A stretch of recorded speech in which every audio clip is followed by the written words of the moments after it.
a country or a region within a country. But what we have endured with COVID-19 through 2020 is sui generis. When I presented the budget 2020-2021, we could not have imagined that the global economy, already in throes of a slowdown, would be pushed into an unprecedented contraction. We could not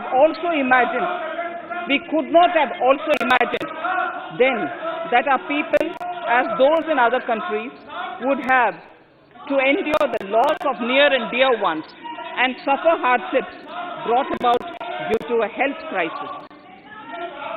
The risk of not having a lockdown was far too high.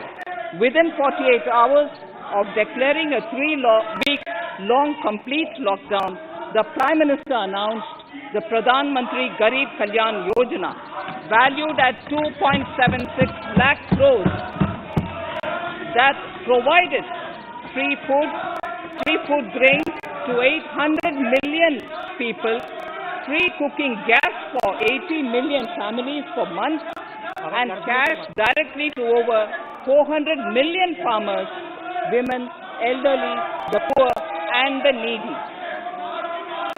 Even as a large section of citizens stayed home, milk, vegetables, fruit suppliers, health and sanitary workers, truck drivers, railways and public transport workers, bank employees, electricity workers, annadatas, police, firemen, and the armed forces all had to go about their work as normal, but with the additional anxiety of the virus hanging over them. We recognize this, and I think I speak on behalf of everybody in this august house when I express my heartfelt gratitude to these men and women for how they were able to carry out their work and duty to provide for the nation's basics over those crucial months. Speaker, sir, for public good, honorable members of parliament and members of legislative assemblies too offered their salaries. In May 2020, the government announced the Atmanirbhar Bharat package. To sustain the recovery further into the year, we also rolled out 2 more Atmanirbhar packages, 2 and 3.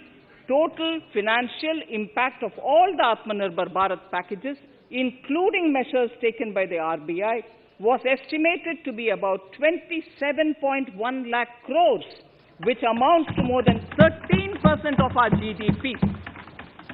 As a government, we kept a watch on the situation and were proactive in our responses. The government, led by the Prime Minister, stretched its resources to deliver for most vulnerable sections of our society, the poorest of the poor, the Dalits, the tribals, the elderly, the migrant workers, and our children. The Pradhan Mantri Garib Kalyan Yojana, the 3 Atmanirbhar packages, and announcements made later were like 5 mini budgets in themselves. The Atmanirbhar packages accelerated our pace of structural reforms, redefinition of MSMEs, commercialization of the mining sector, agriculture and labor reforms, privatization of public sector undertakings, one nation, one ration card, production-linked incentive schemes are some of the notable reforms carried out during this period. Faceless income tax assessment, DBT, and financial inclusion are the others. Today, India has 2 vaccines available and has begun medically safeguarding not only her own citizens against COVID-19, but also those of 100 or more countries. It is added comfort to know that 2 or more vaccines are also expected soon. Honorable Prime Minister launched the vaccination drive by crediting and thanking our scientists. We are ever grateful for the strength and rigor of their efforts. Having said that, we are all reminded time and again that our fight against COVID-19 continues into 2021. Now, just as it happened after the 2 world wars, there are signs that the political, economic, and strategic relations in the post-COVID world are changing. This moment in history is the dawn of a new era, one in which India is well poised to truly be the land of promise and hope. I borrow the words of Rabindranath Tagore. Faith is the bird that feels the light and sings when the dawn is still dark. Faith is the bird that feels the light and sings when the dawn is still dark. In this spirit, I can't help but recall the joy that we as cricket-loving nation felt after the Team India's recent spectacular success in Australia. It has reminded us of all the qualities that we as a people, particularly our youth, epitomize of having abundant promise and the unsuppressed thirst to perform and to succeed. Today, data shows that India now has one of the lowest death rate of 112 per million population and one of the lowest active cases of about 130 per million. This has laid the foundation to the revival we are seeing now in the economy. This budget will be the first of this new decade. This budget will also be a digital budget, and that has happened with all your support. So far, only 3 times has a budget followed a contraction in the economy. All such contractions earlier were as a result of situations typical to India. This time, the contraction in our economy is due to a global pandemic, just like in several other countries. Having said that, I want to confidently state that our government is fully prepared to support and facilitate the economy's reset. This budget provides every opportunity for our economy to raise and capture the pace that it needs for a sustainable growth. 2021 is the year of many important milestones for our history. I mention a few of these. It is the 75th year of independence, 60 years of Goa's accession to India, 50 years of the 1971 India-Pakistan War. It will be the year of the 8th census of independent India. It will also be India's turn at the BRICS presidency, the year for our Chandrayaan-3 mission, and the Haridwar Mahakumbh.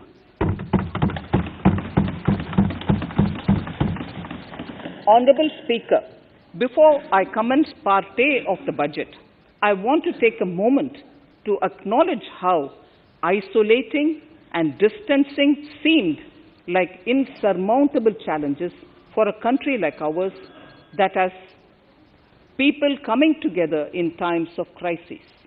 It hurts us in many ways.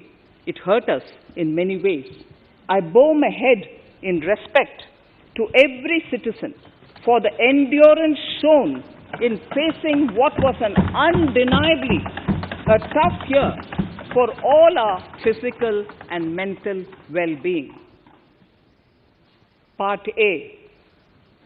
In Part A, I wish to lay a vision for Atmanirbhar Bharat. Atmanirbhar Bharat or Atmanirbharta is not a new idea. Ancient India was largely self-reliant and equally a business epicenter of the world. Atmanirbhar Bharat is an expression of the 130 crore Indians who have full confidence in their capabilities and skills. We are already part of international groupings such as the G20 and the BRICS, the Coalition for Disaster Resilient Infrastructure, and the International Solar Alliance are realities today due to India's efforts. The proposals in Part A will further strengthen the sankalp of nation first, doubling farmers' income, strong infrastructure, healthy India, good governance, opportunities for youth, education for all, women empowerment, and inclusive development, among others. Additionally, also on the path to fast implementation are the 13 promises we had made in the budget of 2015-16, which were to materialize during the Amrit Mahotsav of 2022 on the 75th year of our independence. They too resonate with the vision of Atmanirbharta. The budget proposals for 21-22 rest on 6 pillars: health and well-being, physical and financial capital and infrastructure, inclusive development for aspirational India, reinvigorating human capital, innovation and R&D, and as 6th, minimum government and maximum governance. I now move to talking about the first pillar, health and well-being. Even at the outset, I would like to say that the investment on health infrastructure in this budget has increased substantially. Progressively, as institutions absorb more, we shall commit more. Taking a holistic approach to health, we focus on strengthening 3 areas: preventive, curative, and well-being. Health systems. A new centrally sponsored scheme, PM Atmanirbhar Swasth Bharat Yojana, will be launched with an outlay of about 64,180 crores over 6 years. This will develop capacities of primary, secondary, and tertiary care health systems, strengthen existing national institutions, and create new institutions to cater to detection and cure of new and emerging diseases. This will be in addition to the National Health Mission. The main interventions under the scheme are support for over 17,000 rural and 11,000 urban health and wellness centers, setting up integrated public health labs in all districts, and 3,382 block public health units in 11 states, establishing critical care hospital blocks in 602 districts and 12 central institutions, strengthening of National Center for Disease Control, its 5 regional branches and 20 metropolitan health surveillance units, expansion of the integrated health information portal to all states and UTs to connect all public health labs, operationalization of 17 new public health units, and strengthening of 33 existing public health units at points of entry, that is, at 32 airports, 11 seaports, and 7 land crossings, setting up of 15 health emergency operations centers and 2 mobile hospitals, and setting up of a National Institution for One Health, a regional research platform for WHO, World Health Organization, Southeast Asia Region Office, 9 biosafety level 3 laboratories, and 4 regional national institutes for virology. Nutrition. To strengthen nutritional content, delivery, outreach, and outcome, we will merge the supplementary nutrition program and the Poshan Abhiyan and launch the Mission Poshan 2.0. We shall adopt an intensified strategy to improve nutritional outcomes across 112 aspirational districts. Universal coverage of water supply. The World Health Organization has repeatedly stressed the importance of clean water, sanitation, and clean environment as a prerequisite to achieving universal health. The Jal Jeevan Mission Urban will be launched. It aims at universal water supply in all 4,378 urban local bodies with 2.86 crores household tap connections, as well as liquid waste management in 500 Amrit cities. It will be implemented over 5 years with an outlay of 2,87,000 crores.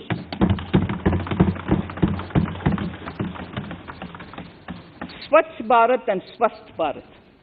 For further Swachhata of urban India, we intend to focus on complete fecal sludge management and wastewater treatment, source segregation of garbage, reduction in single-use plastic, reduction in air pollution by effectively managing waste from construction and demolition activities, and bioremediation of all legacy dump sites.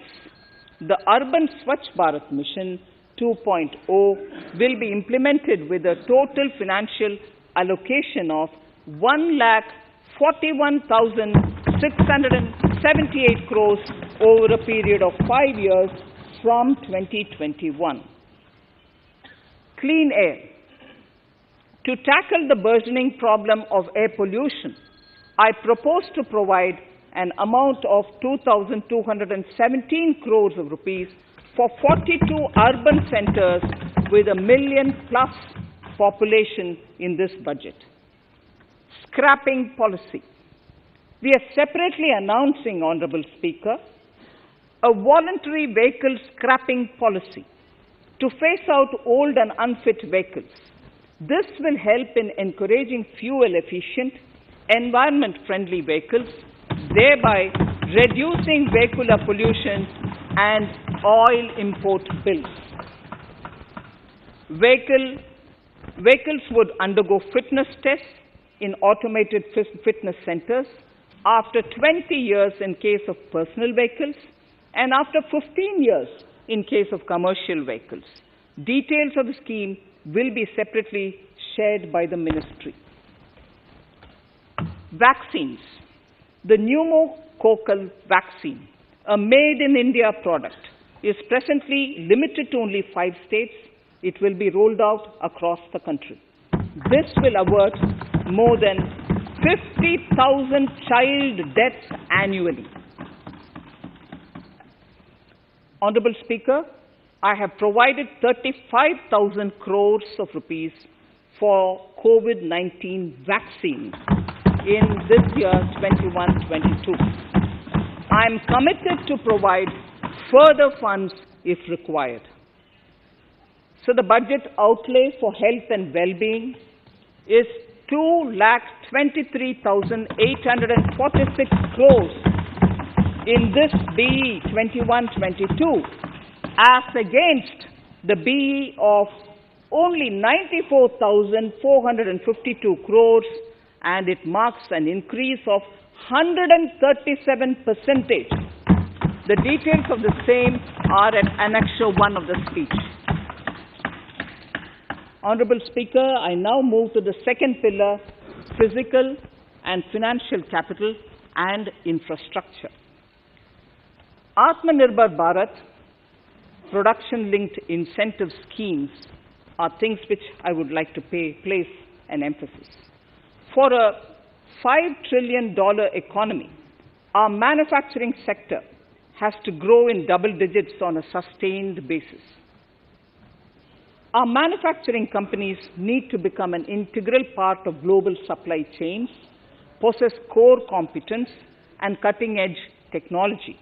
To achieve all of the above, PLI schemes to create manufacturing global champions for an Atmanirbhar Bharat have been announced for 13 sectors. For this, the government has committed nearly 1.97 lakh crores over 5 years starting this financial year. This initiative will help bring scale and size in key sectors, create and nurture global champions, and provide jobs to our youth. Textiles. To enable the textile industry to become globally competitive, attract large investments, and boost employment generation, a scheme of Mega Investment Textiles Park will be launched in addition to the PLI schemes. This will create world-class infrastructure with plug-and-play facilities to create global champions in exports.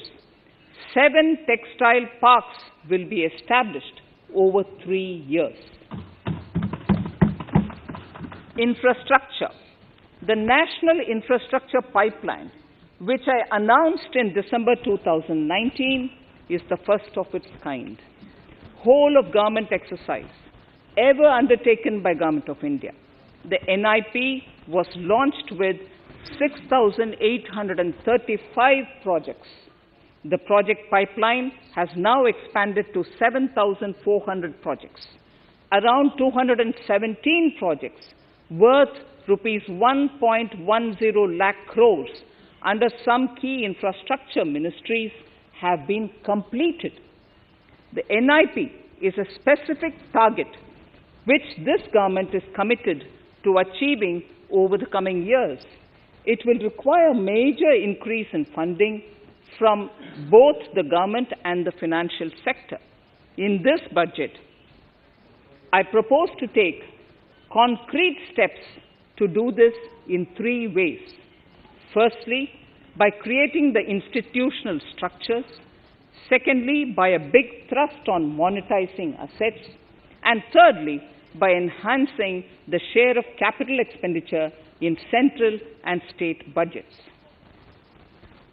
Infrastructure needs long-term debt financing. A professionally managed development financial institution is necessary to act as a provider, enabler, and catalyst for infrastructure financing. Accordingly, I shall introduce a bill to set up a development financial institution.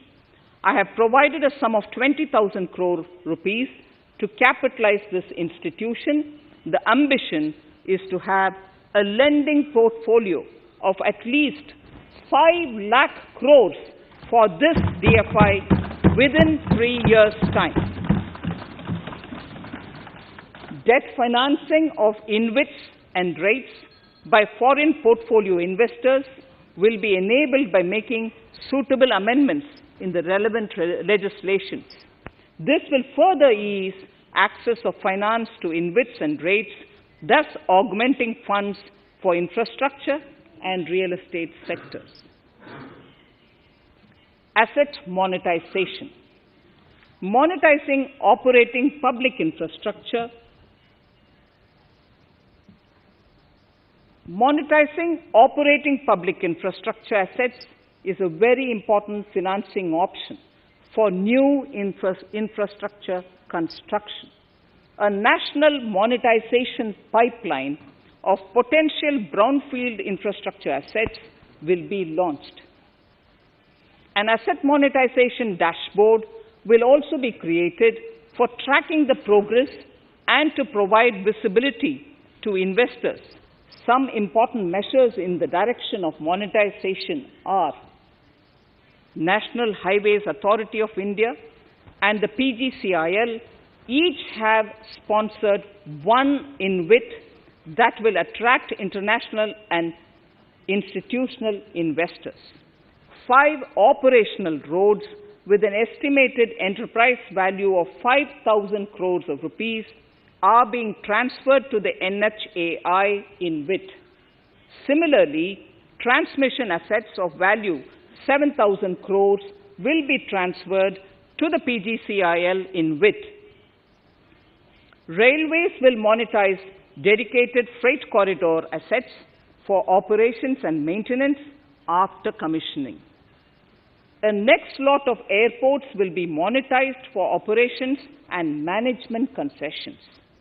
Other core infrastructure assets that will be rolled out under the asset monetization programs are NHAI operational toll roads, 2 transmission assets of PGCL, 3 oil and gas pipelines of GAIL, Gas Authority of India Limited, IOCL and HPCL, Airports Authority of India airports in Tier 2 and 3 cities, other railway infrastructure assets, warehousing assets of CPSE, such as the Central Warehousing Corporation and NAFED, among others, and sports stadiums. Sharp increase in capital budget. In the BE 2020-21, we had provided for 4.12 lakh crores for capital expenditure. It was our effort that in spite of resource crunch, we should spend more on capital, and we are likely to end this year at around 4.39 lakh crores, which I have provided in the RE of 2020-2021. For 21-22, I propose a sharp increase in capital expenditure and thus have provided 5.54 lakh crores, which is 34.5% more than the BE of 2020-2021. Of this, I have kept a sum of more than 44,000 crores in the budget head of the Department of Economic Affairs to be provided for projects, programs, or departments that show good progress in capital expenditure and are in need of further funds. Over and above this expenditure, we would also be providing more than 2 lakh crores to states and autonomous bodies for their capital expenditure. We will also work out specific mechanisms to nudge states to spend more of their budget on creation of infrastructure.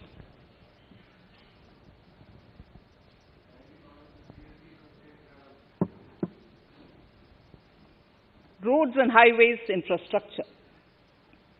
More than 13,000 kilometer length of roads at a cost of 3.3 lakh crores has already been awarded under the 5.35 lakh crores Bharatmala Pariyojana project, of which 3,800 kilometers have been constructed. By March 2022, we would be awarding another 8,500 kilometers and complete an additional 11,000 kilometers of national highway corridors.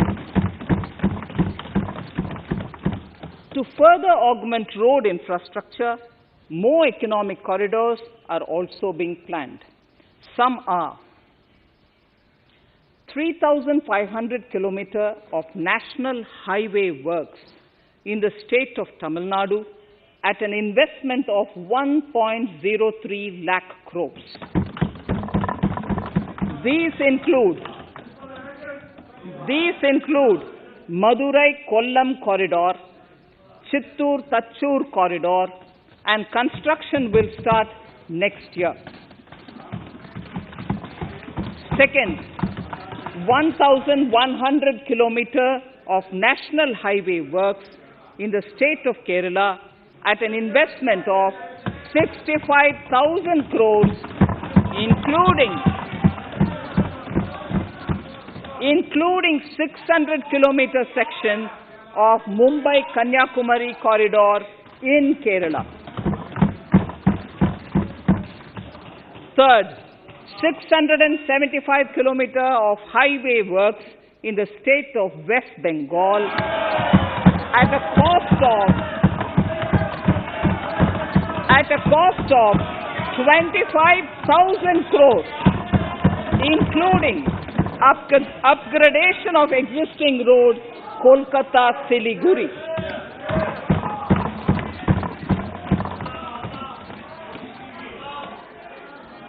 National highway works of around 19,000 crores are currently in progress in the state of Assam. Further works of more than 34,000 crores covering more than 1,300 kilometers of national highways will be undertaken in the state in the coming 3 years. Some of the flagship corridors and other important projects that would see considerable activity in 2021-22 are in Annexure 2 to my speech. I am also providing an enhanced outlay of 1,18,101 lakh crores, 1,18,101 crores for Ministry of Road Transport and Highways, of which 1,08,230 crores is for capital, the highest ever provided. Railway infrastructure. Honorable Speaker, sir, Indian Railways have prepared a National Rail Plan for India 2030. The plan is to create a future-ready railway system by 2030, bringing down the logistic costs for an industry is at the core of our strategy to enable Make in India. It is expected that Western Dedicated Freight Corridor and Eastern Dedicated Freight Corridor will be commissioned by June 2022. The following additional initiatives are also proposed. The Sonnagar-Gomo sections, 263 kilometers of Eastern Dedicated Freight Corridor, will be taken up in PPP mode in this year itself. Gomo-Dankuni section of 274.3 kilometers will be also taken up shortly in short succession. We will undertake future dedicated freight corridor projects, namely East Coast Corridor from Kharagpur to Vijayawada, East-West Corridor from Bhusawal to Kharagpur to Dankuni, and North-South Corridor from Itarsi to Vijayawada. Detailed project reports will be undertaken in the first phase. Broad gauge route kilometers, RKM as they refer to, electrified is expected to reach 46,000 kilometers, 46,000 RKM. That is 72% by end of 2021 from 41,548 RKMs on 1st October 2020. 100% electrification of broad gauge routes will be completed by December 2023. For passenger convenience and safety, the following measures are being proposed. We will introduce the aesthetically designed Vista Dome LHB coach on tourist routes to give better travel experience to passengers. The safety measures undertaken in the past few years have borne results. To further strengthen this effort, high-density network and highly utilized network routes of Indian Railways will be provided with an indigenously developed automatic train protection system that eliminates train collision due to human error. I am providing a record sum of 1,10,055 crores for railways, of which 1,07,100 crores is for capital expenditure only. Urban infrastructure. We will work towards raising the share of public transport in urban areas through expansion of metro rail networks and augmentation of city bus services. A new scheme will be launched at a cost of 18,000 crores to support augmentation of public bus transport services. The scheme will facilitate deployment of innovative PPP models to enable private sector players to finance, to acquire, to operate, and to maintain over 20,000 buses. The scheme will boost the automobile sector, provide fillip to economic growth, create employment opportunities for our youth, and enhance ease of mobility for urban residents. A total of 702 kilometers of conventional metro is operational, and another 1,016 kilometers of metro and RRTS is under construction in 27 cities. Two new technologies, that is Metro Light and Metro Neo, will be deployed to provide metro rail systems at much lesser cost with same experience, convenience, and safety in Tier 2 cities and peripheral areas of Tier 1 cities also. Central counterpart funding will be provided to Kochi Metro Railway Phase 2 of 11.5 kilometer at a cost of 1,957.05 crores. Chennai Metro Railway Phase 2 of 118.9 kilometers at a cost of 63,246 crores. Bengaluru Metro Railway Project Phase 2A and 2B of 58.19 kilometers at a cost of 14,788 crores. Nagpur Metro Rail Project Phase 2 and Nashik Metro at a cost of 5,976 crores and 2,092 crores respectively. Power infrastructure.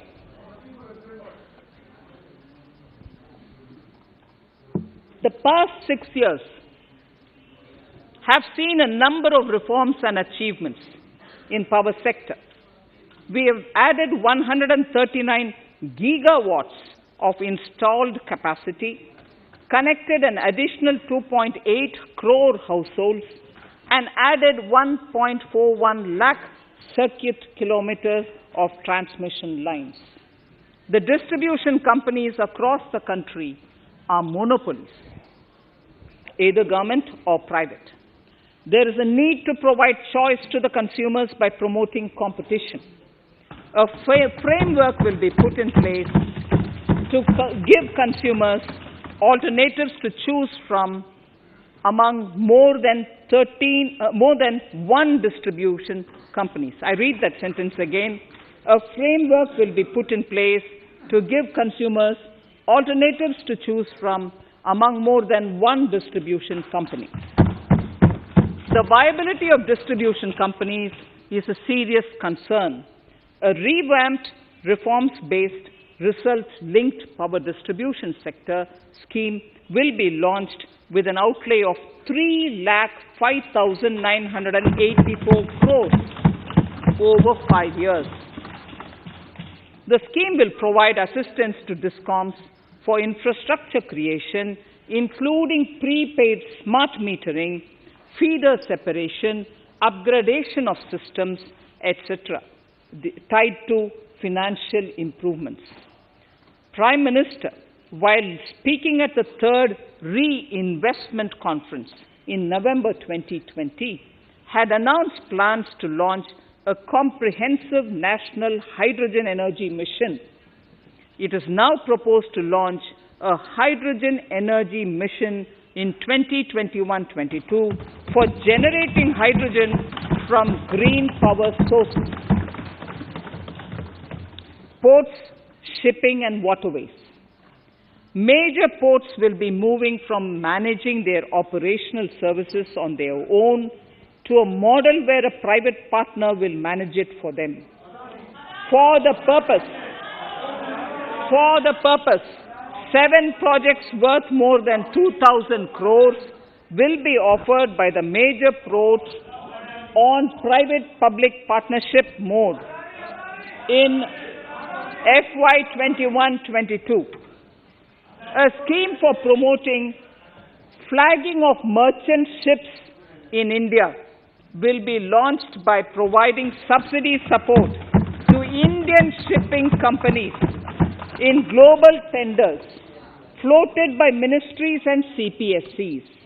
An amount of 1,624 crores will be provided over 5 years.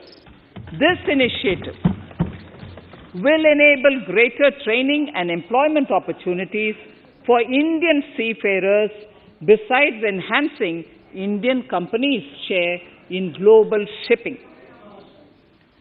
India has enacted Recycling of Ships Act in 2019 and acceded to the Hong Kong International Convention. Around 90 ship recycling yards at Alang in Gujarat have already achieved HKC compliant certificates. Efforts will be made to bring more ships to India from Europe and Japan.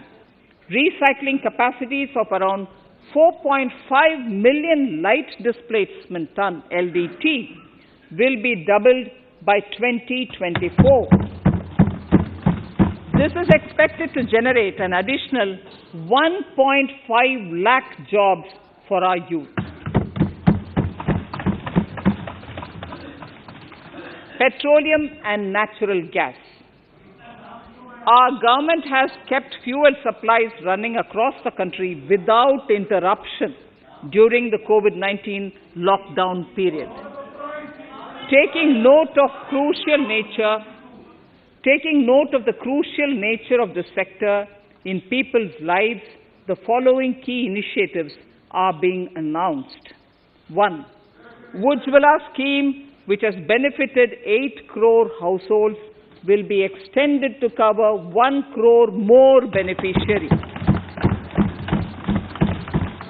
We will add 100 more districts in next 3 years to the city gas distribution network. A gas pipeline project will be taken up in the Union Territory of Jammu and Kashmir. An independent gas transport system operator will be set up for facilitation and coordination of booking of common carrier capacity in all natural gas pipelines on a non-discriminatory open access basis. Financial capital. I propose to consolidate the provisions of the SEBI Act 1992, Depositories Act 1996, Securities Contracts Regulation Act 1956, and Government Securities Act 2007 into a rationalized single securities markets code. The government would support the development of a world-class fintech hub at the GIFT IFSC. To instill confidence amongst the participants in corporate bond market during times of stress and to generally enhance secondary market liquidity, it is proposed to create a permanent institutional framework. The proposed body would purchase investment-grade debt securities both in the stressed and normal times and help in the development of the bond market. In the budget 2018-19, government had announced its intent to establish a system of regulated gold exchanges in the country. For the purpose, SEBI will be notified as the regulator, and Warehousing Development and Regulatory Authority will be strengthened to set up a commodity market ecosystem arrangement, including vaulting, assaying, logistics, etc., in addition to warehousing. Towards investor protection, I propose to introduce an investor charter as a right of all financial investors across all financial products. To give a further boost to the non-conventional energy sector, I propose to provide additional capital infusion of 1,000 crores to Solar Energy Corporation of India and 1,500 crores to Indian Renewable Energy Development Agency.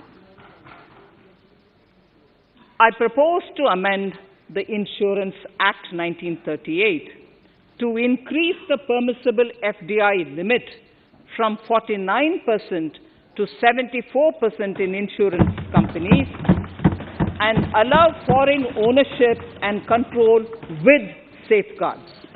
Under the new structure, the majority of directors on the board and key management persons would be resident Indians, with at least 50% of directors being independent directors and specified percentage of profits being retained as general reserve. Stressed asset resolution by setting up a new structure. The high level of provisioning by public sector banks of their stressed assets calls for a measure to clean up the bank books.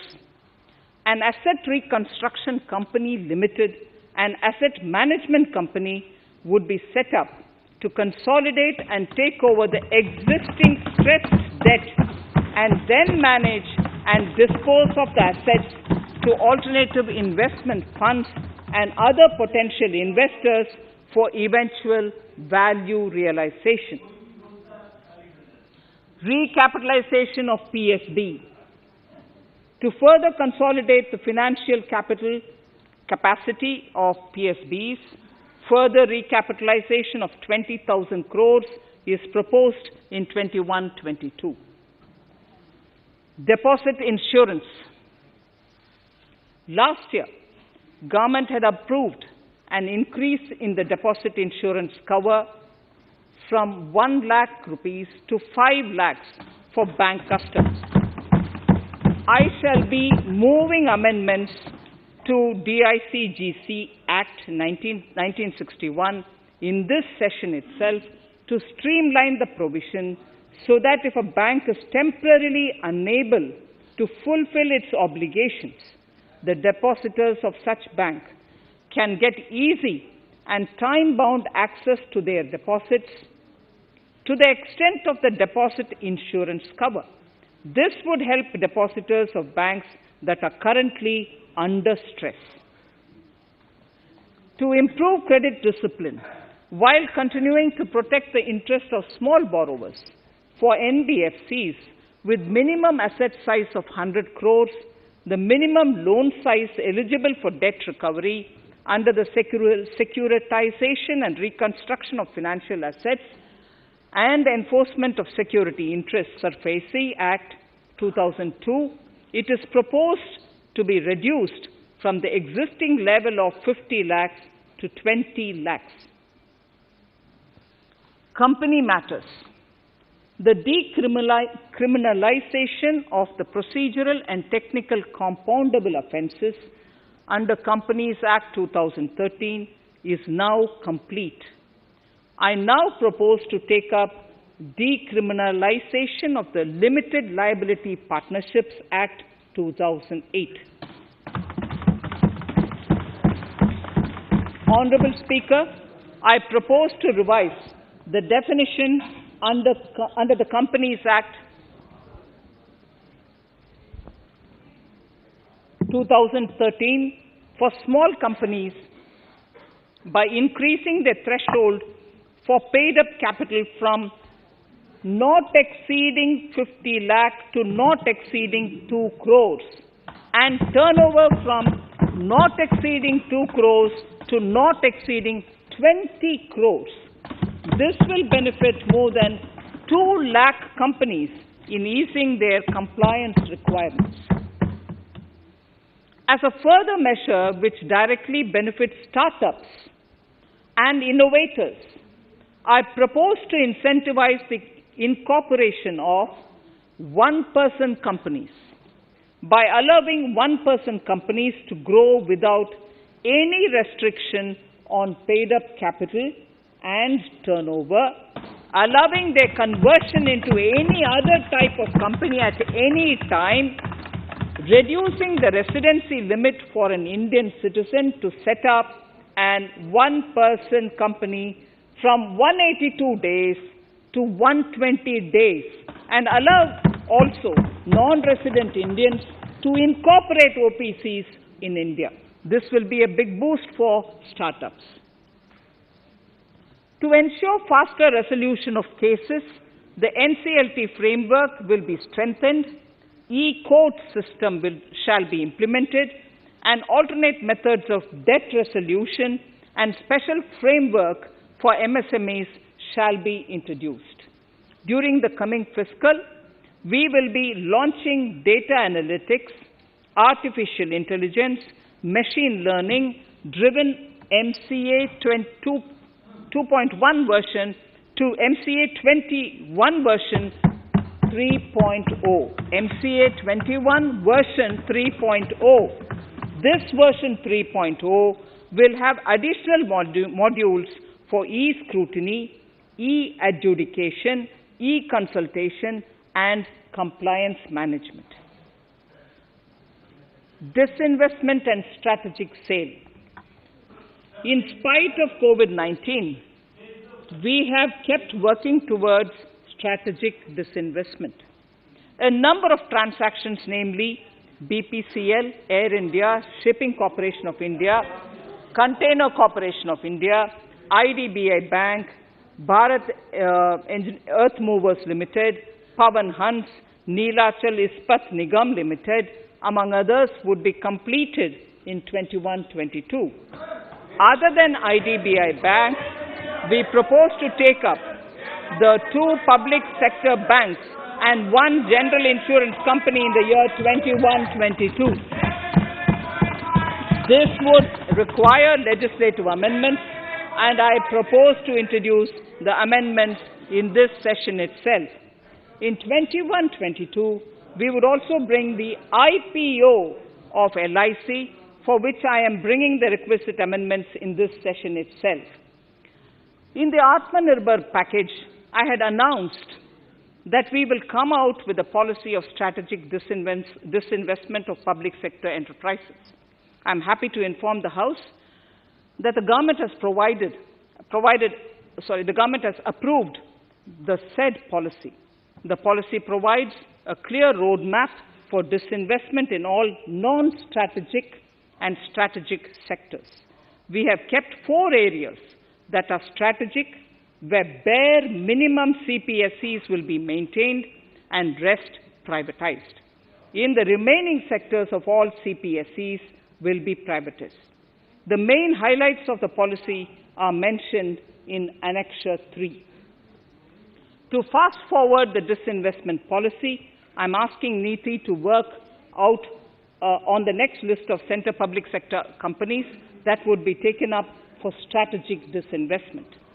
To similarly incentivize states to take to disinvestment of their public sector companies, we will work out an incentive package of central funds to states. Idle assets will not contribute to Atmanirbhar Bharat. The non-core assets largely consist of surplus land with government ministries and departments and public sector enterprises. Monetizing of land can either be by way of direct sale or concession or by similar means. This requires special abilities, and for this purpose, I propose to use a special purpose vehicle in the form of a company that would carry out this activity. In order to ensure timely completion of closure of sick or loss-making CPSEs, we will introduce a revised mechanism that will ensure timely closure of such units. I have estimated 1,75,000 crores as receipts from disinvestment in BE 21-22.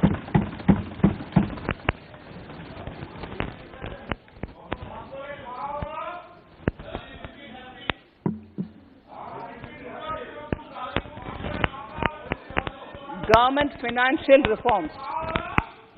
Under the Treasury single account, the TSA system, autonomous bodies directly draw funds from the government's account at the time of actual expenditure, saving interest costs.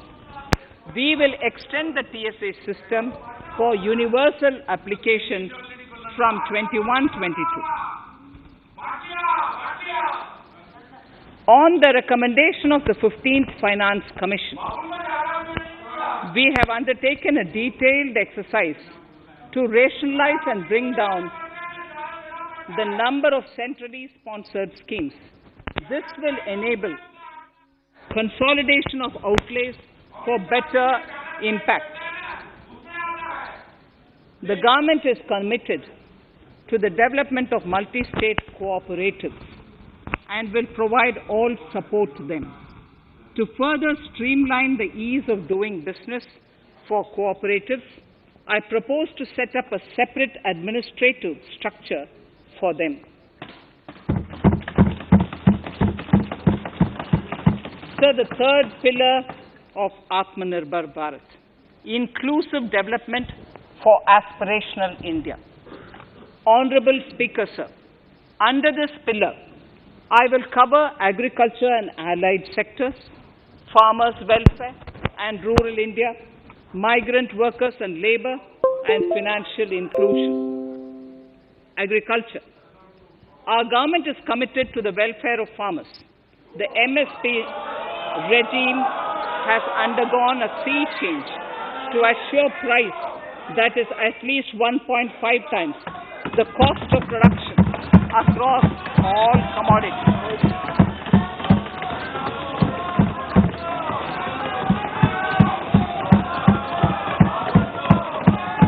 the procurement has also continued to increase at a steady pace.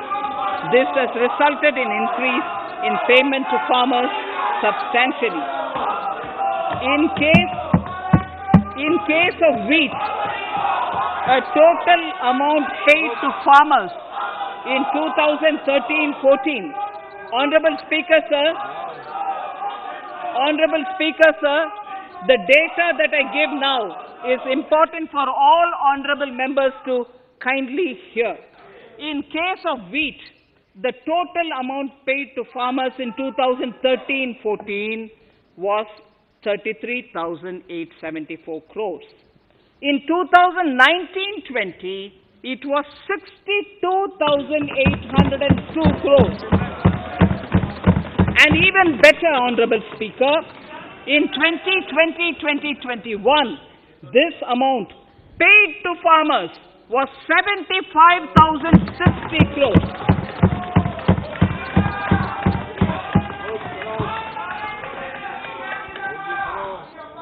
Honorable Speaker, again an important fact, the number of wheat growing farmers that were benefited increased in 2020-21 to 43.36 lakhs compared to 35.57 lakhs in 2019-20. That much of an increase within 1 year. For paddy, again an important data. For paddy, the amount paid in 2013-14 was 63,928 crores. In 2019-20, this increased to 1,41,930 crores. Even better, in 2020-2021, in 2020-21, this is further estimated, and I'm saying this is further estimated because the procurement is ongoing, and therefore I can't give you the final figure. This is further estimated to increase to 1,72,752 crores. The number of farmers benefited increased from 1.24 crores in 2019-20 to 1.54 crores in 2020-21. In the same way, Honorable Speaker, sir, in the case of pulses, the amount paid in 2013-14 was 236 crores. In 2019-20, this was increased to 8,285 crores. Now in 2021, it is at 10,530 crores. More than 40 times increase from 2013-14. The receipts to cotton farmers have seen a stupendous increase from 90 crores in 2013-14 to 25,974 crores I'm giving you data as of 27th January 2021. This is bound to increase. From 90 crores for cotton farmers in 2013-14 to 25,974 crores in 2021. All the details in complete narration is available in Annexure 4 to my speech. Early this year, Honorable Prime Minister had launched the Swamitva scheme. Under this, a record of rights is being given to property owners in villages. Up till now, about 1.80 lakh property owners in 1,241 villages have been provided cards. I propose during 21-22 to extend this to cover all states and union territories. To provide adequate credit to our farmers, I have enhanced the agricultural credit target to 16.5 lakh crores in this year. We will focus on ensuring increased credit flow to animal husbandry, Pashupalan, dairy, and to Matsyakar, to the fisheries. We are enhancing the allocation to the Rural Infrastructure Development Fund from 30,000 crores to 40,000 crores. The Micro Irrigation Fund, with a corpus of 5,000 crores, has been created under NABARD. I propose to double it by augmenting it by another 5,000 crores. To boost value addition in agriculture and allied products and their exports, the scope of Operation Green Scheme, that is presently applicable to only tomatoes, onions, and potatoes, will be enlarged to include 22 perishable crops. Around 1.68 lakh crore farmers, around 1.68 crore farmers are registered, and 1.14 lakh crores of rupees trade value has been carried out through e-NAMs, the National Agricultural Market. Keeping in view the transparency and the competitiveness that e-NAM has brought into the agricultural market, 1,000 more mandis will be integrated with e-NAM. Honorable Speaker, sir, with all this, the Agricultural Infrastructure Fund would be made available to the APMCs for augmenting their infrastructure facilities.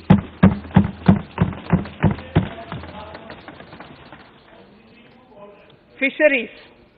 I am proposing substantial investments in the development of modern fishing harbors and fish landing centers.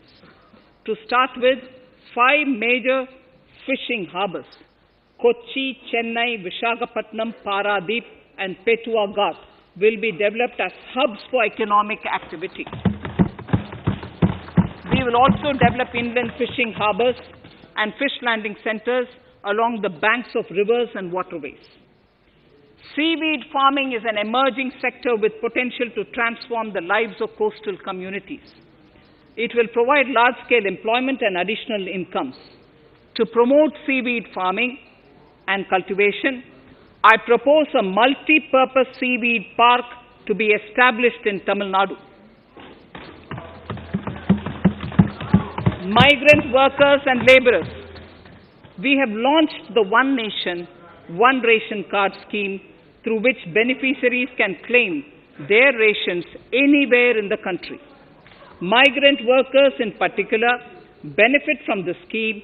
Those staying away from their families can partially claim their ration where they are stationed, while their family in their native places can claim the rest. I am happy to inform you that One Nation, One Ration Card plan is under implementation by 32 states and union territories, reaching about 69 crore beneficiaries. That's a total of 86% beneficiaries covered.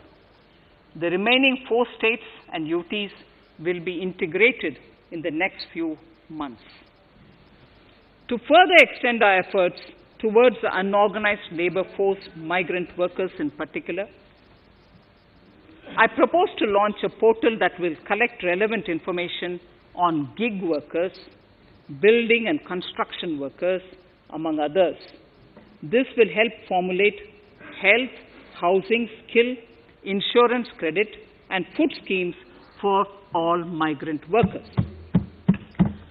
We will conclude a process that began 20 years ago with the implementation of the 4 labor codes. For the first time globally, social security benefits will be extended to gig and platform workers.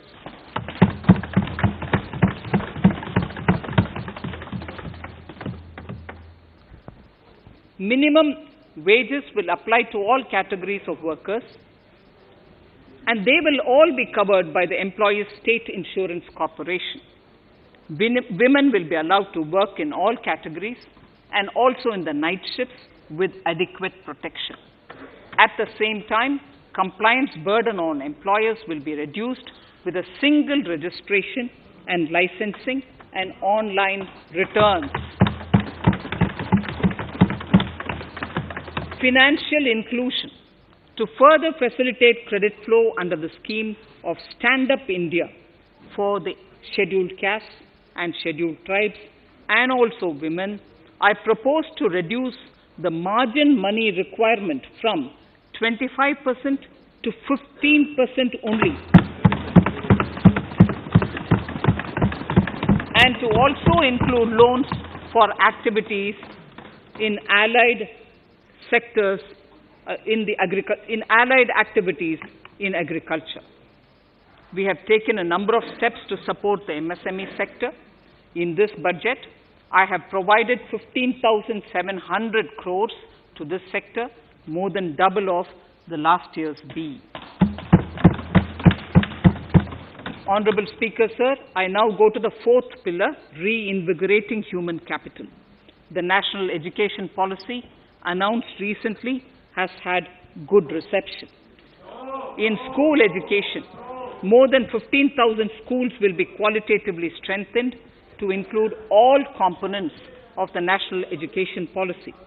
They shall emerge as exemplar schools in their regions, hand-holding and mentoring other schools to achieve the ideals of policy.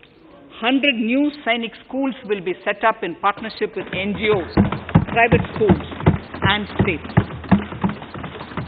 Higher education. In Budget 2019-20, I had mentioned about the setting up of a higher education commission in India. We would be introducing the legislation this year to implement the same. It will be an umbrella body having 4 separate vehicles for standard setting, accreditation, regulation, and funding. Many of our cities have various institutions, universities, and colleges supported by the Government of India. Hyderabad, for example, has about 40 major institutions. In 9 such cities, we will create a formal umbrella structure so that these institutions can have better synergy while also retaining their internal autonomy. A glue grant will be set aside for this purpose. For accessible higher education in Ladakh, I propose to set up a central university in Leh.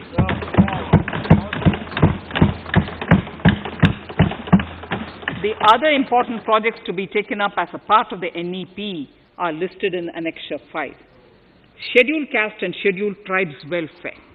We have set ourselves a target of establishing 750 Eklavya model residential schools in our tribal areas. I propose to increase the unit cost of each such school from 20 crores, which is what it is now, to 38 crores, and for hilly and difficult areas to 48 crores. This would help creating robust infrastructure facilities for our tribal students. We have revamped the post-metric scholarship scheme for the welfare of scheduled caste students. I have also enhanced the central assistance in this regard. We are allotting 35,219 crores for 6 years till 25-26 to benefit 4 crores scheduled caste students. Skilling. In 2016, we had launched the National Apprenticeship Promotion Scheme. The government proposes to amend the Apprenticeship Act with a view to further enhancing apprenticeship opportunities for our youth. We will realign the existing scheme of National Apprenticeship Training Scheme for providing post-education apprenticeship, training of graduates and diploma holders in engineering. Over 3,000 crores will be provided for this purpose. An initiative is underway, Honorable Speaker, in partnership with the United Arab Emirates to benchmark skill qualifications, assessment and certification, accompanied by the deployment of certified workforce. We also have a collaborative training, intertraining program between India and Japan to facilitate transfer of Japanese industrial and vocational skills, techniques, and knowledge. We will take forward this initiative with many more countries also.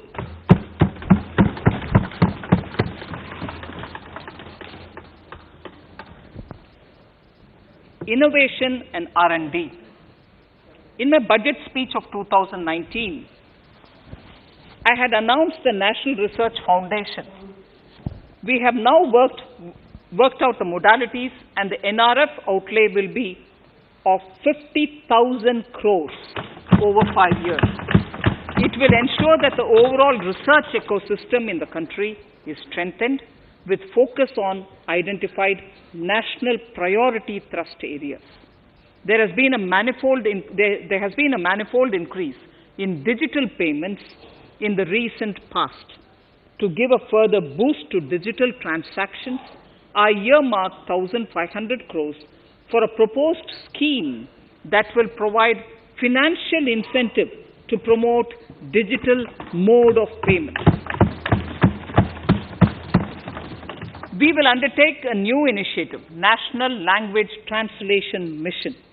This will enable the wealth of governance and policy-related knowledge on the Internet being made available in major Indian languages.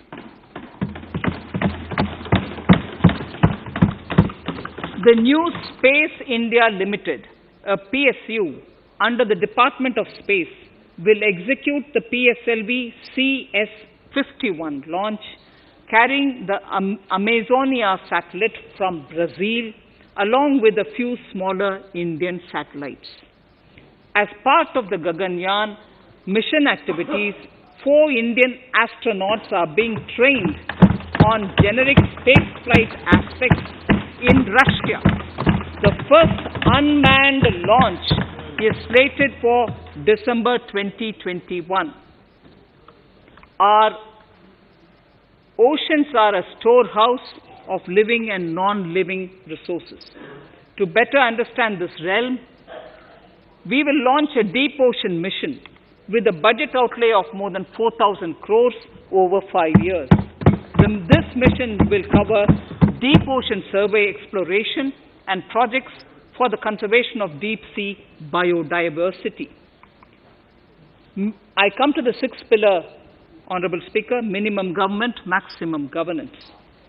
Honorable Speaker, sir, this is the last of the 6 pillars. This will outline plans for reforms in one of our core principles of minimum government, maximum governance. We have taken a number of steps to bring reforms in tribunals in the last few years for speedy delivery of justice.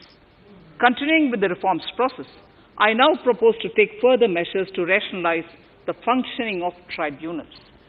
We have introduced the National Commission for Allied Healthcare Professionals Bill in Parliament. National Commission for Allied Healthcare Professionals Bill in the Parliament, with a view to ensure transparent and efficient regulation of 56 allied healthcare professionals.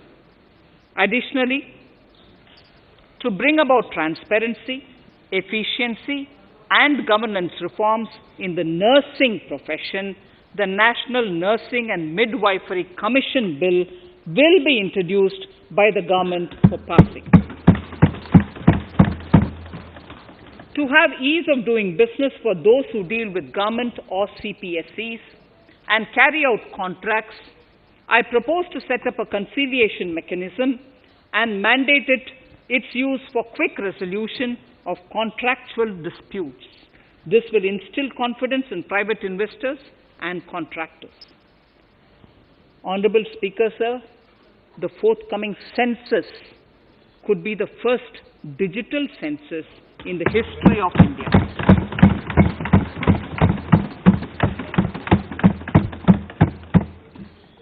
For this monumental milestone marking task, I have allocated 3,768 crores in this year, 21-22. Honorable Speaker, Goa is celebrating the Diamond Jubilee year of the state's liberation from Portuguese rule. From the Government of India's side, I propose to grant 300 crores to the Government of Goa for the celebration. I propose to provide 1,000 crores for the welfare of tea workers, especially women and children in Assam and West Bengal. A special scheme will be devised for the same.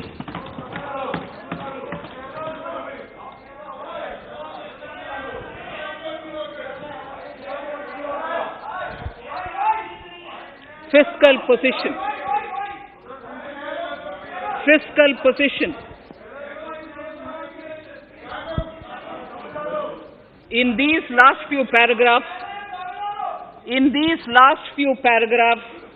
of part A of my speech, I draw the attention of this august House to the fact that at the beginning of the current financial year, the pandemic's impact on the economy resulted in a weak revenue inflow. This was combined with high expenditure to provide essential relief to vulnerable sections of the society, especially the poor, the women, scheduled castes, and scheduled tribes. Unlike many other countries, we opted for a series of medium-sized packages during the pandemic so that we could calibrate and target our response according to the evolving situation. Once the health situation stabilized and the lockdown was being slowly lifted, we switched to ramping up government spending so as to revive domestic demand. As a result, against an original BE expenditure of 30.42 lakh crores for 2020-21, our RE estimates are 34.50 lakhs. 30.42 now within the year going up to 34.5 lakh crores. We have maintained quality of expenditure. The capital expenditure estimated in the RE is 4.39 lakh crores as against 4.12 lakh crores in the BE stage. So the beginning of the year, we had marked only 4.12 lakh, whereas it is 4.39 lakh crores as we end the year. Fiscal deficit in RE 2020-2021 is pegged at 9.5% of the GDP. Fiscal deficit in RE 2020 to 2021 is pegged at 9.5% of GDP. We have funded this through government borrowings, multilateral borrowings, small saving funds, and short-term borrowings. We would need another 80,000 crores, for which we would be approaching the market in these 2 months. We would be needing another 80,000 crores, for which we would be approaching the markets in these 2 months. To ensure that the economy is given the required push, our BE estimates for expenditure in 21-22 are 34.83 lakh crores. This includes 5.54 lakh crores as capital expenditure, an increase of 34.5% over the BE figure of 2020-2021. The fiscal deficit in BE 21-22 is estimated to be 6.8% of the GDP. The gross borrowing from the market for the next year would be around 12 lakh crores. We plan to continue with our path of fiscal consolidation and intend to reach the fiscal deficit level below 4.5% of the GDP by 2025-2026, with a fairly steady decline over the period. We hope to achieve the consolidation by first increasing the buoyancy of tax revenue through improved compliance, and secondly, by increased receipts from monetization of assets, including public sector enterprises and land. The Contingency Fund of India is being proposed to be augmented. The Contingency Fund of India is being proposed to be augmented from 500 crores to 30,000 crores through finance bill. In accordance with the views of the 15th Finance Commission, we are allowing a normal ceiling of net borrowing for the states at 4% of GSDP for the year 21-22. A portion of this ceiling will be earmarked to be spent on incremental capital expenditure. Additional borrowing ceiling of 0.5% of the GSDP will also be provided subject to conditions. States will be expected to reach a fiscal deficit of 3% of GSDP by 2023-24 as recommended by the 15th Finance Commission. In the July 2019-20 budget, I introduced the Statement 27 on extra budgetary resources. It disclosed the borrowings of the government agencies that went towards funding Government of India schemes and whose repayment burden was on the government. In my 2020-21 budget, I enhanced the scope and coverage of that statement by including the loans provided by government to the FCI, the Food Corporation of India. Taking a step further in this direction, I propose to discontinue the NSSF loan to FCI for food subsidy, and accordingly, budget provisions have been made in RE 2020-21 and in the BE 2021-22. The extra budgetary resource details are at Annexure 6. We know that the FRBM Act mandates fiscal deficit of 3% of GDP to be achieved by 31st March 2020-2021. The effect of this year's unforeseen and unprecedented circumstances has necessitated the submission of a deviation statement under Sections 4 of Subclause 5 and Section 7, Subclause 3b of the FRBM Act, which I am laying on the table of the House as part of the FRBM documents. Towards achieving central government fiscal deficit along the broad path that I have already indicated, I will be introducing an amendment to the FRBM Act. Honorable Speaker, on the 9th of December 2020, the 15th Finance Commission submitted its final report covering the period 2021 to 2026 to the Rashtrapati Ji. The government has laid the Commission's report along with the explanatory memorandum in the Parliament, retaining the vertical shares of the states at 41%. We recognize our commitment to fiscal federalism and propose, therefore, to adhere to this recommendation. Jammu and Kashmir in the 14th Finance Commission was entitled to get devolution being a state. Now the funds of the UTs of Jammu Kashmir and Ladakh would be provided by the centre.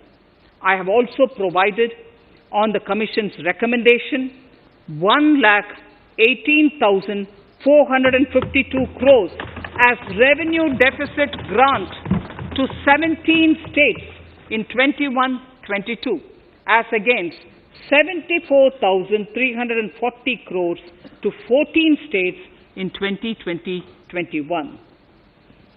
Honorable Speaker, I would now move to Part B of my speech.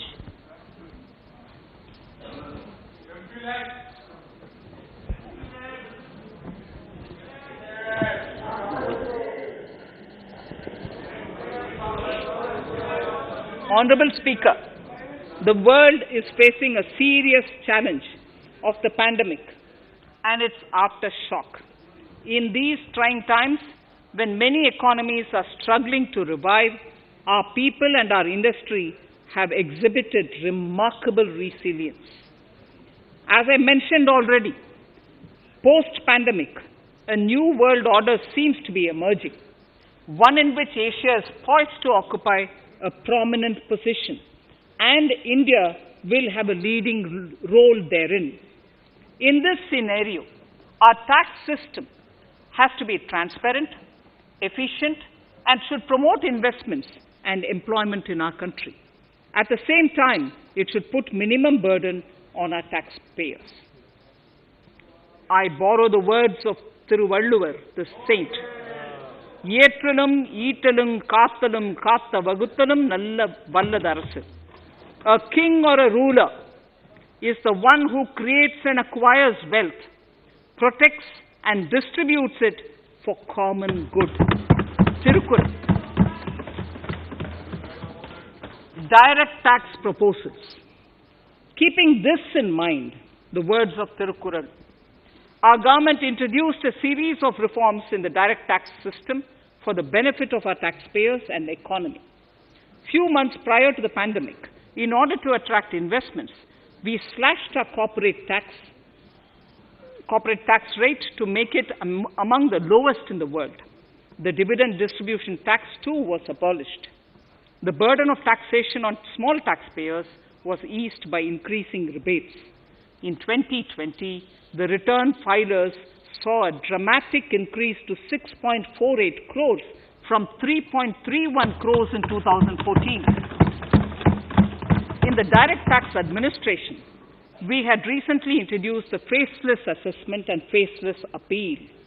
I now seek to take further steps to simplify the tax administration, ease compliance, and reduce litigation. Relief to senior citizens. I begin my direct tax proposals by offering my pranam to our senior citizens. Many of them, despite having foregone several basic necessities of their own, have strived to build our nation.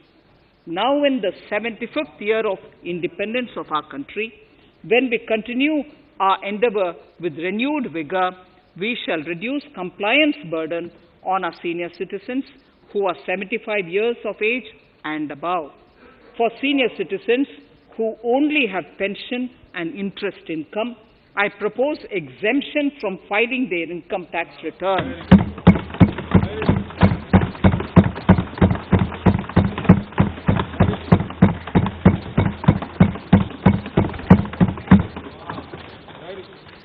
The paying bank will deduct the necessary tax on their income. Reduction in time for income tax proceedings. This is a very key announcement if you are asking. Honorable Speaker, presently an assessment can be reopened up to 6 years and in serious tax fraud cases for up to 10 years. As a result, taxpayers have to remain under uncertainty for a very long time. I therefore propose to reduce this time limit for reopening of assessments to 3 years from the present 6 years.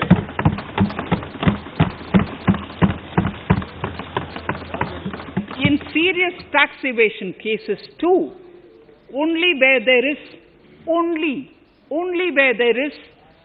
evidence of concealment of income of 50 lakh or more in a year. In serious tax evasion cases too, only where there is evidence of concealment of income of 50 lakh or more in a year can the assessment be reopened up to 10 years. Even this reopening can be done only after the approval of the Principal Chief Commissioner, the highest level of Income Tax Department.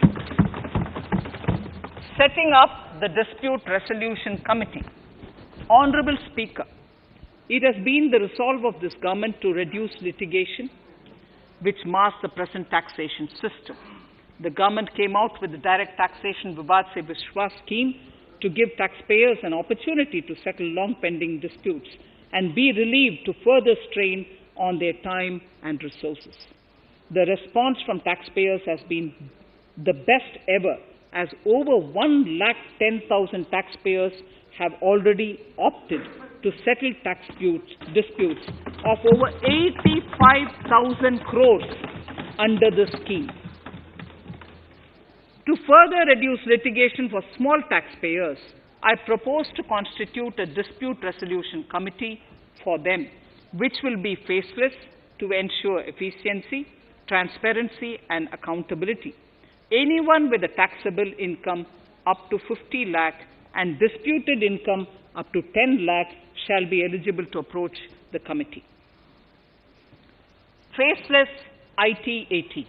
For ease of compliance and to reduce discretion, we are committed to make the taxation processes faceless. The government has already introduced faceless assessment and appeal this year. The next level of income tax appeal is the Income Tax Appellate Tribunal. I now propose to make this tribunal faceless.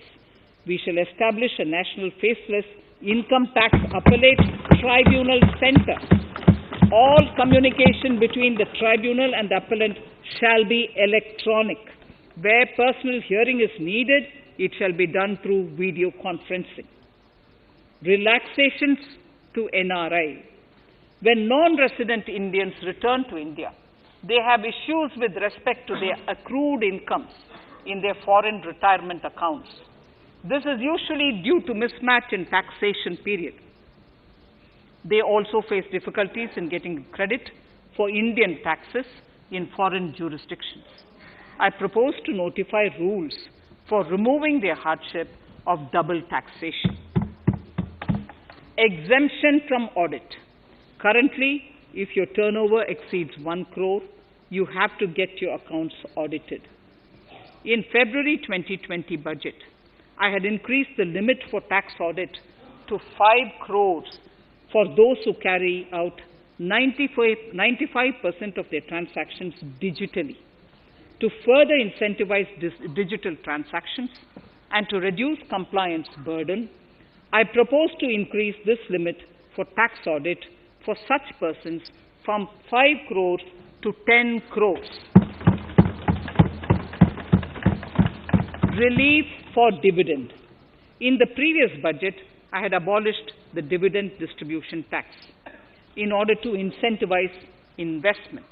Dividend was made taxable in the hands of shareholders. Now, in order to provide ease of compliance, I propose to make dividend payment to rate and InvIT exempt from TDS. Further, as the amount of dividend income cannot be estimated correctly by the shareholders for paying advance tax, I propose to provide that advance tax liability on dividend income shall arise only after the declaration or payment of dividend. Also, for the foreign portfolio investors, I propose to enable deduction of tax on dividend income at lower treaty rate. Attracting foreign investment into infrastructure sector. In the last budget, for attracting foreign investment in the infrastructure sector, we had granted 100% tax exemption, subject to certain conditions, to foreign sovereign wealth funds and pension funds on their income from investment in Indian infrastructure. We have noticed that few of such funds are facing difficulties in meeting some of the conditions. In order to ensure that a large number of funds invest in India, I propose to relax some of these conditions relating to prohibition on private funding, restriction on commercial activities, and direct investment in infrastructure. In order to allow funding of infrastructure by issue of zero-coupon bonds, I propose to make notified infrastructure debt funds eligible to raise funds by issuing tax-efficient zero-coupon bonds.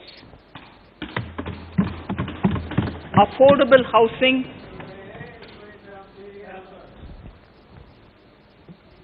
Affordable housing and rental housing. This government sees housing for all and affordable housing as priority areas. In July 2019 budget, I provided an additional deduction of interest amounting to 1.5 lakh for loan taken to purchase an affordable house.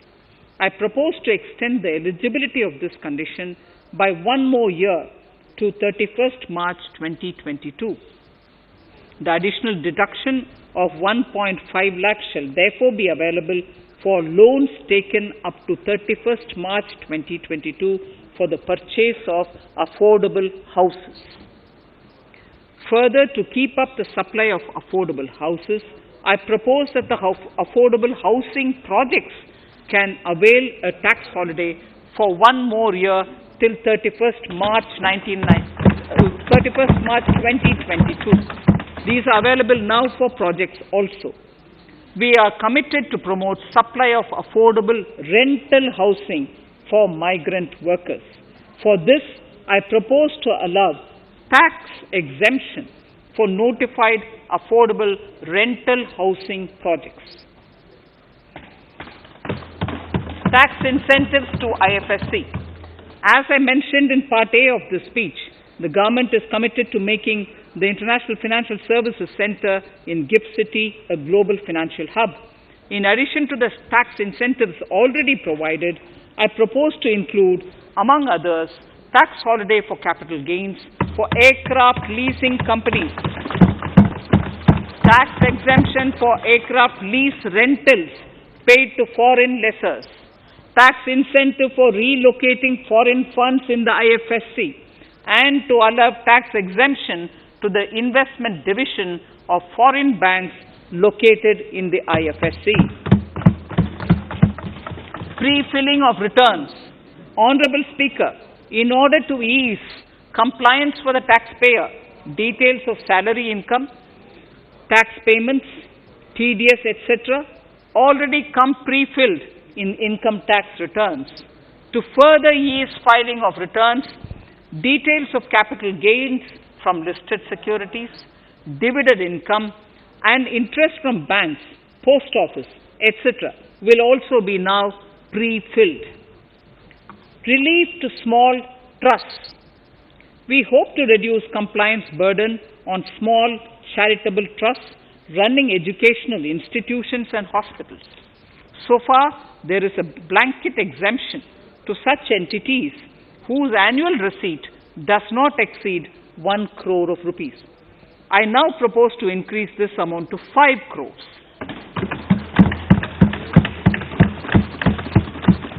Labor welfare. We have noticed that some employers deduct the contribution of employees toward provident funds, superannuation funds, and other social security funds, but do not deposit these contributions within the specified time. For these employees, this means a loss of interest or income. In cases where an employer later becomes financially unviable, non-deposit results in a permanent loss for the employees. In order to ensure that employees' contributions are deposited on time, I reiterate that the late deposit of employees' contribution by the employer will not be allowed as deduction to the employer.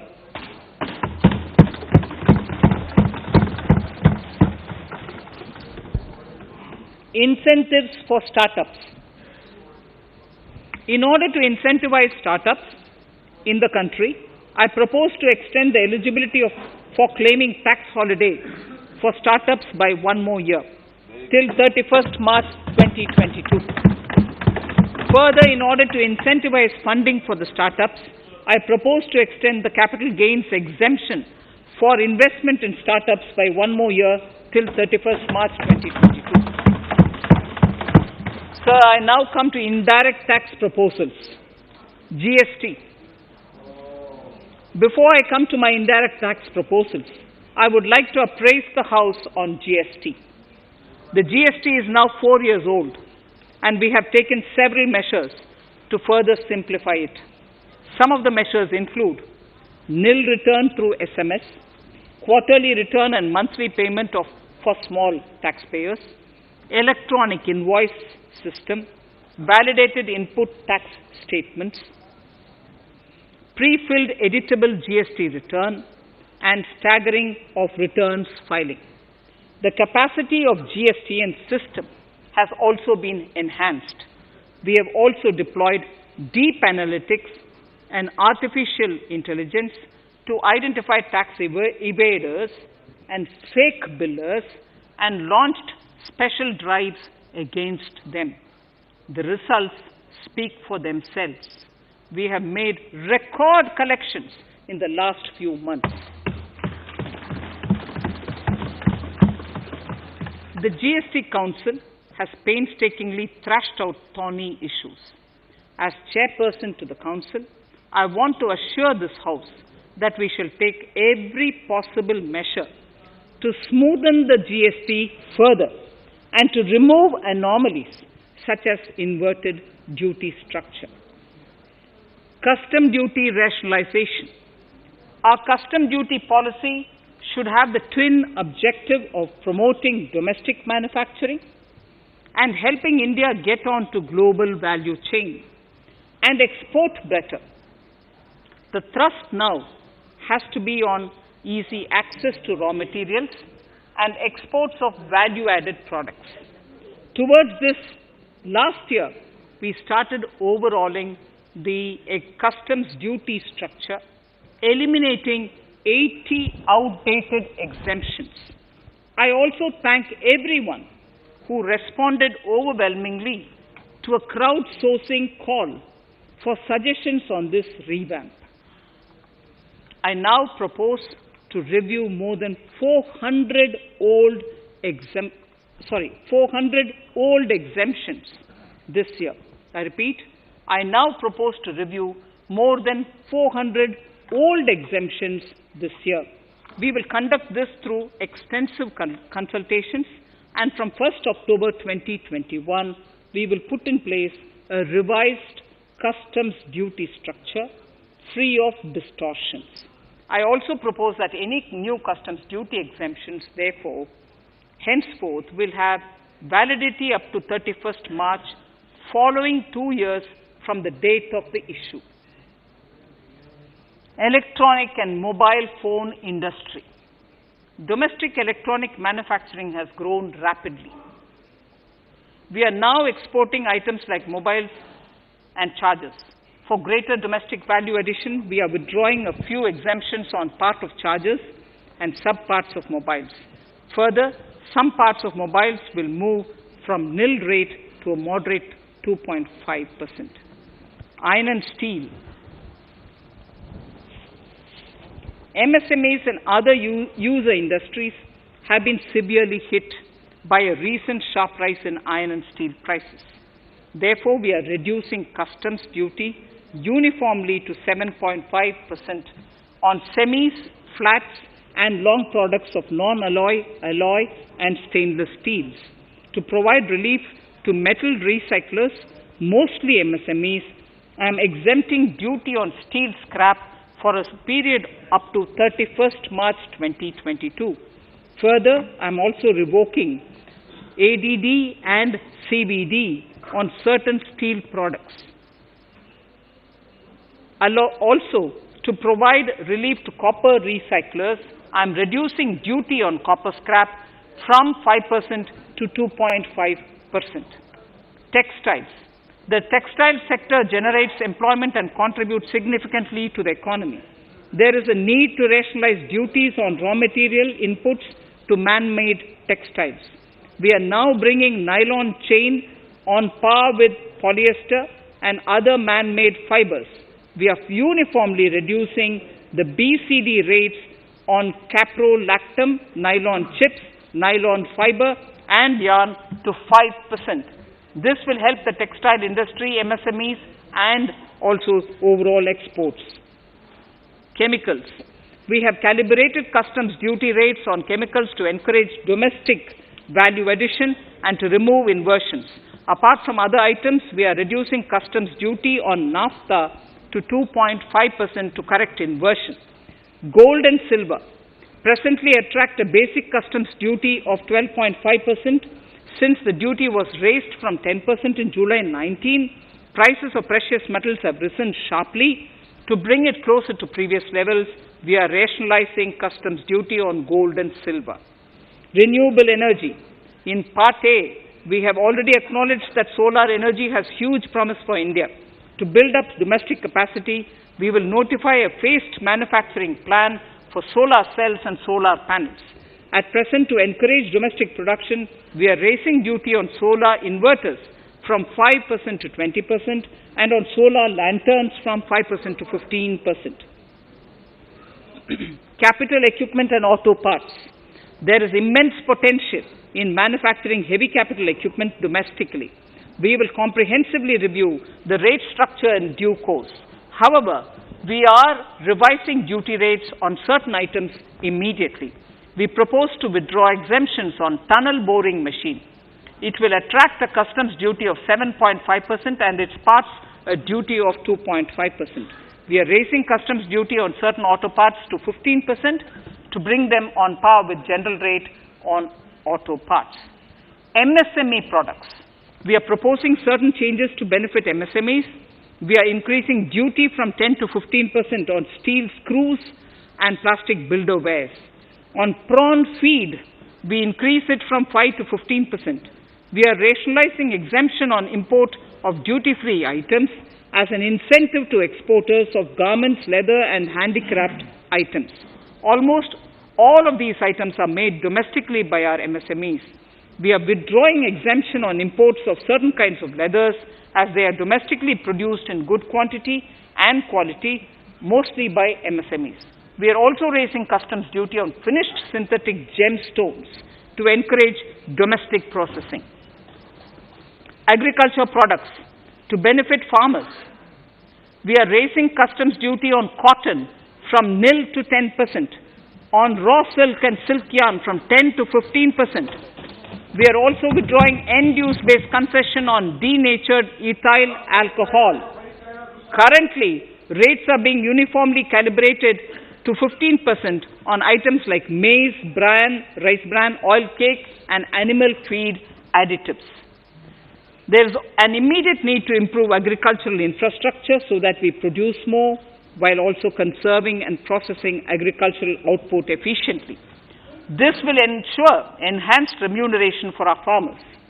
To earmark resources for this purpose, I propose an agricultural infrastructure and development cess on a small number of items. However, while applying this cess, we have taken care not to put additional burden on consumers on most items. Rationalization of procedures and easing of compliance. For their judicious application, we propose certain changes in the provisioning related to ADD, anti-dumping duty, and CVD, countervailing duty levies. To complete customs investigation, we are prescribing definite timelines. In 2020, we rolled out the Turant Customs Initiative, which brought in faceless, paperless, and contactless customs measures. With effect from September 2020, we have implemented a new procedure for administration of rules of origin. This has helped in putting a check on misuse of FTAs. The specific details of direct and indirect tax changes proposed are listed in the annexure to my speech. Honorable Speaker, sir, with these words, I commend the budget to this august House. Thank you.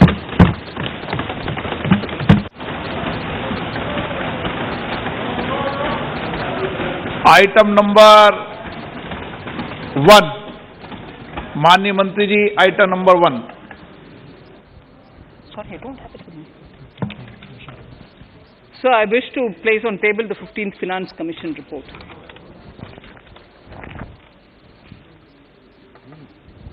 Item number 3. Manya Mantri ji. So, I wish to lay on the table the following statements under Section 3(1) of the Fiscal Responsibility and Budget Management Act 2003, the medium-term fiscal policy cum fiscal policy strategy statement and macroeconomic framework statement.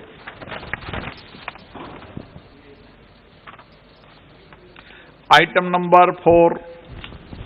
So, I wish to seek your permission to move for leave to introduce the Finance Bill 2021.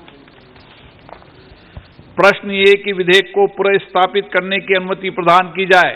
जो सदस्य इसके पक्ष में हाँ कहें, जो सदस्य इसके विरोध में ना कहें। मेरे विचार में निर्णय हाँ वालों के पक्ष में हुआ, हाँ वालों के पक्ष हुआ। माननीय मंत्री जी विधेयक को पुनर्स्थापित करें।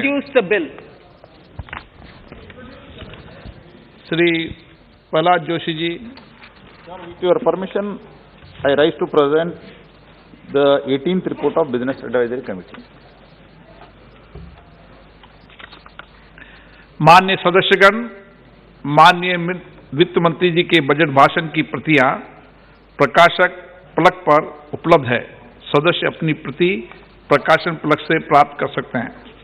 माननीय सदस्यगण, जैसा कि आपको समाचार 2 के माध्यम से पहले सूचित किया जा चुका है कि बजट की प्रतियां आपको मेंबर्स पोर्टल के माध्यम से उपलब्ध कराई जा रही है।